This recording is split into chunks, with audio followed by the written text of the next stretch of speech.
ეროვნული არქივი რესტავრაციის ლაბორატორიის 6 თვის სტატისტიკას აქვეყნებს 2012 წლის იანვრიდან. აქ რესტავრაცია ეროვნული საარქივო ფონდის დოკუმენტებს ჩაუტარდა.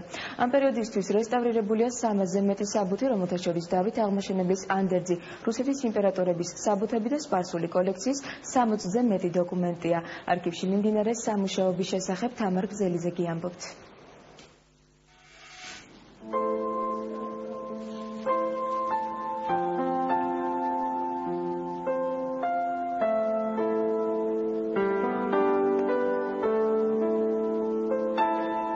იუსტიციის სამინისტროს ეროვნული არქივის რესტავრაციის ლაბორატორიაში ამჟამად ნოე ჟორდანიას პირადი ფონდის აღდგენაზე მუშაობენ. შენობის ორ ოთახში სხვადასხვა დროისა და შინაარსის ისტორიულ დოკუმენტებს აცოცხლებენ.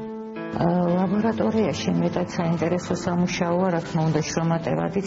აქ შემოდის ძალიან უნიკალური საბუთები, როგორც შინაარსობრივად არის საინტერესო, ასევე ვიზუალურადაც. უმეტეს შემთხვევაში ვიწყებთ დეზინფექციით, მერე თუ მელანი გადადის მელნის გამაგრებით და შემდეგ რესტავრაციით ვაგრძელებთ. ერთ წელზე მეტია, რაც მუშაობს სხვადასხვა სირთულის დოკუმენტის რესტავრაციაზე. მუშაობის პროცესში გვხვდება ძალიან ბევრი საინტერესო უნიკალური დოკუმენტი.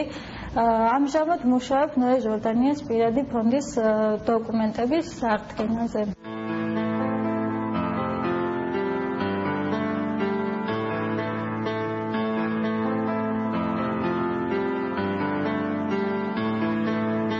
საქართველოს ეროვნული არქივის რესტავრაციის ლაბორატორია 1942-53 წლებში დაარსდა. ამ დროისათვის იგი მთელ სამიერკავკასიაში ერთადერთი იყო. ამჟამად ლაბორატორიაში საარქივო საქმეების, უძველესი ხელნაწერი დოკუმენტებისა და უნიკალური წიგნების, ფოტოებისა თუ ფოტოალბომების, ასევე სინათლისადმი მგრძნობიარე მასალაზე შესრულებული დოკუმენტების აღდგენა ხდება. 2012 წლის 6 თვეში აქ რესტავრაცია ეროვნული საარქივო ფონდის დოკუმენტების 13,121 ფურცელს, 300-მდე ფოტოპოზიტივს, 200-ზე მეტ გაზეთსა და 53 ტექნიკურ ნახაზს ჩაუტარდა.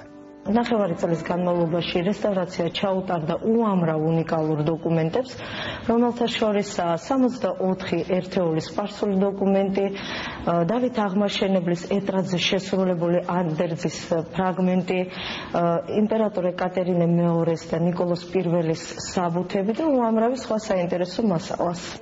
საქართველოს ეროვნული არქივის რესტავრაციის ლაბორატორიაში თითოეულ დოკუმენტზე მუშაობას საკმაოდ დიდი დრო და ენერგია მიაქვს. ხშირად რესტავრაციისათვის მასალები სხვადასხვა ქვეყნიდან ჩამოაქვთ. მუშაობა ამ კედლებში აგვისტოს თვეშიც აქტიურად გრძელდება. წლის ბოლომდე რესტავრატორები არქივში შემონახული კიდევ არაერთი საინტერესო ისტორიული მნიშვნელობის მქონე დოკუმენტის რესტავრაციას გეგმავენ.